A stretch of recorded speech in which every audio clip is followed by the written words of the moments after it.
In Rampers versus Simon's case, the Supreme Court established unconstitutional capital or death penalty for underage. So we're gonna analyze this case. Actors and facts. Missouri 1993. Christopher Simmons, of 17 years old, with the help of 15-year-old Charles Benjamin and 16-year-old John Tesmer, commit robbery and murder in reliance of his underage status, and they murder Shirley Cook of 46 years old, throwing her off a bridge with an electrical wire.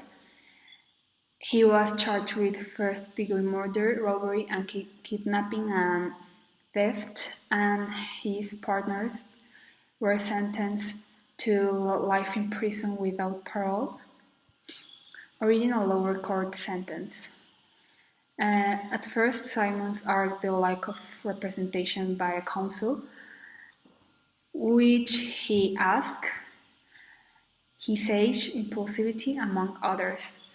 However, the lower court upheld his conviction, but in Virginia, the Supreme Court overturned the sentence for persons with intellectual disabilities, and the Missouri court developed a consensus against the execution of juvenile offenders because it undermined the Eighth Amendment's prohibition against cruel treatment. Supreme Court of Missouri sentence. They take other resolutions of other cases, sentencing at first Simmon to death penalty. Some of the mentioned before that was Thompson versus Oklahoma, that prohibits the execution of minors under 18 years. But what they go with was Stanford versus Kentucky, that it can be applied to minors under 16 and 17 years of age if it is a capital offense, as in the case of Simmons. The legal moral issue discussed in this case. As I already mentioned, they talk about a consensus against the execution of juvenile offenders because it was against the Eighth Amendment's prohibition against cruelty treatment, because juveniles have a lack of conscience about the acts that they might consider not as bad, and they might be impulsive. The Supreme Court of the United States decision went with the standards of decency and evolution and established that executing someone under the age of 18 is a cruel punishment, and therefore it's unconstitutional because minors do not have the same maturity as an adults, and the judge mentioned scientific and psychological studies,